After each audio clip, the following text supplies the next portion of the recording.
तो कांग्रेस में शामिल होने के बाद विजेंद्र सिंह का बयान सामने आया। इंडिया न्यूज हरियाणा से बातचीत में बोले, मैंने कांग्रेस में शामिल होने का निर्णय किया।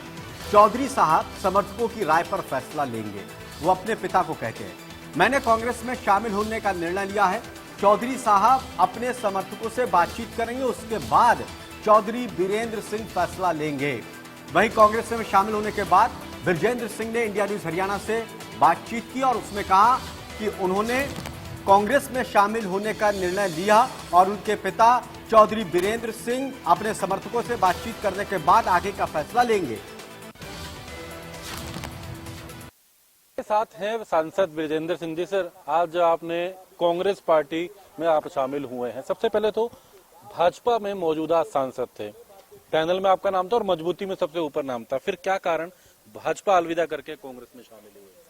देखिए, मैं आपके इंटरव्यू में शुरू में स्पष्ट कर दूं कि मेरा जो फैसला है उसका टिकट मिलना या ना मिलना उससे कोई वास्ता नहीं था। ये जरूर है कि राजनीति में जब आप कोई फैसला लेते हैं उसके टाइमिंग का विषय जरूर होता है, लेकिन मैं ये निर्णय आज से कई महीने पहले कर चुका था और इसीलिए मैं कुछ समय से कांग्रेस के संपर्क में भी था। वो चीजें अब सिरे चढ़ी हैं, वो टाइमिंग आप उसको कोइंसिडेंस कह लीजिए या डेलिबरेट टाइमिंग कह लीजिए, वो जरूर है, लेकिन ये कतई इस चीज पर निर्भर नहीं था कि पार्टी की तरफ से मुझे दोबारा से लोकसभा की टिकट मिलेगी या नहीं मिलेगी। क्या कारण फिर आपका, जो आप कह रहे हैं कि काफी समय से आप संपर्क में भी थे, क्या ऐसा कारण था कि आपको भाजपा छोड़ने को लेकर छोड़नी पड़ी और आप कांग्रेस के टच में थे, आप जो कह रहे हैं? देखिए, एक तो मैंने बात की थी अपनी खुद की असहजता की पार्टी में कई बड़े बड़े विषयों को लेकर, और उसके साथ 2 अक्टूबर को तो हमने खुला आह्वान किया था, खुली घोषणा की थी जींद में जो रैली थी वहां से, कि जेजेपी के साथ यदि गठबंधन रहेगा तो हम उसका फिर हिस्सा नहीं रह सकते।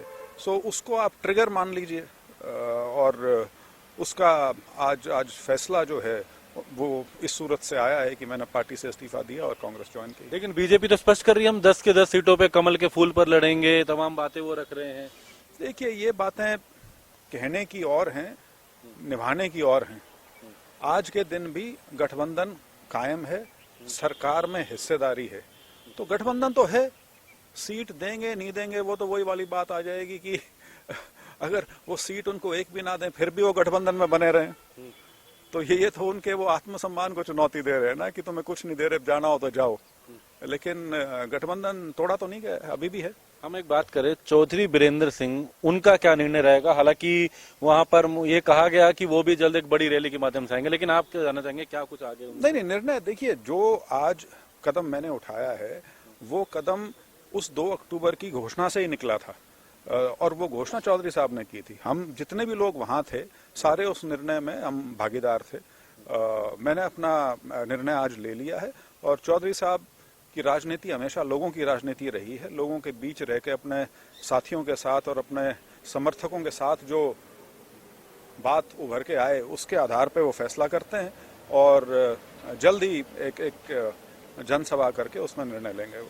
एक बात जरूर जानना चाहेंगे, इसमें कोई दो राय नहीं है, चर्चा की बात करें, सांसद मौजूदा है और एक बड़ा कैडर, और खासकर चौधरी बीरेंद्र सिंह की बात करें तो वो तो और बड़ा नाम है प्रदेश के अंदर, देश के अंदर, तो कहीं ना कहीं सीट को लेकर जरूर आपकी चर्चा रही होगी पार्टी में।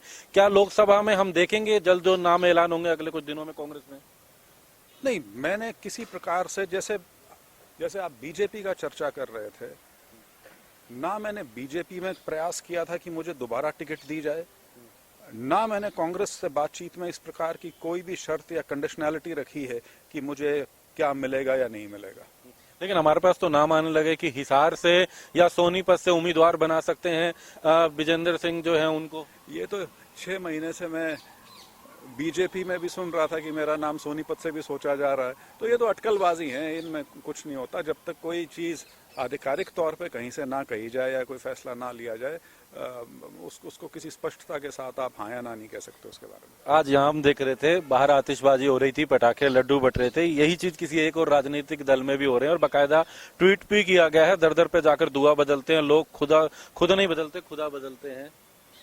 इसको क्या कहेंगे? ट्वीट मेरे को इतनी शेर व शायरी आती नहीं, उनको अच्छा है, उन्होंने उर्दू का ज्ञान कुछ हासिल किया है, उनके लिए अच्छी है। तो अब उनका क्या भविष्य देखते हैं और क्या बीजेपी को सजेशन देंगे? आपने पार्टी छोड़ी है, जिस पार्टी को छोड़ रहे हैं उनको कुछ सजेशन देंगे? अब हालांकि लंबे समय से दे रहे थे, लेकिन अब आखिरकार मजबूरन पार्टी देखिए, आप सुझाव या अपना विचार पार्टी के सामने तभी रखते हैं जब आप उस पार्टी के अंदर हों। बाहर जाके हम कौन सुझाव देने वाले और कौन सलाह देने वाले, वो अपना रास्ता चुनेंगे, हम अपना रास्ता चुनेंगे। एक अंतिम प्रश्न, इस्तीफा पार्टी से आपने एक ट्वीट तो किया है, संसद की सदस्यता से उसको लेकर के क्या है? देखिए, क्योंकि संडे है, बल्कि 3 दिन की छुट्टियां थी, ये शिवरात्रि, शनिवार और इतवार, तो मैंने लेकिन अपना जो इस्तीफा है वो आज मैं मेल तो कर ही दूंगा, उसके अलावा कल फिजिकली भी हैंड ओवर। एक प्रश्न रहेगा था, प्रेमलता जी उचाना से रहेंगे उम्मीदवार में, इस बार भी आप उम्मीद करते हैं कि वो चुनाव लड़ेंगी? नहीं, देखिए, फिर वही बात सारी उम्मीदवारी पे आ जाती है। नहीं, एक दावा तो होता है, लंबे समय से तैयारी, आपका खुद का होम टाउन है, तैयारी प्लानिंग सब चलता है। दावा तो वो एक टर्म पूरा एमएलए रही हैं, पिछला 2019 का भी चुनाव उन्हीं ने लड़ा था, तो उस नाते तो दावेदारी है। चलिए, धन्यवाद इंडिया न्यूज से बातचीत के लिए। हमारे साथ में सांसद ब्रजेंद्र सिंह, जो कि बीजेपी के सांसद हिसार से रहे और आखिरकार उन्होंने आज कांग्रेस पार्टी में शामिल हुए हैं, कांग्रेस पार्टी में शामिल हो गए हैं। कांग्रेस के राष्ट्रीय अध्यक्ष मल्लिकार्जुन खड़गे ने ज्वाइन कराया। जहां तक ब्रजेंद्र सिंह है, उन्होंने तो शामिल हुए। वीरेंद्र सिंह की बात करें तो यह भी कहा गया कि एक बड़ी रैली करके वो भी जल्द पार्टी के अंदर शामिल होंगे। हालांकि लोकसभा को लेकर के आगे क्या प्लानिंग है, इसको लेकर के उन्होंने कहा कि जल्द चर्चा, उसको लेकर भी स्थिति स्पष्ट होगी। दिल्ली से कैमरामैन जगदीप के साथ दीपक शर्मा, इंडिया।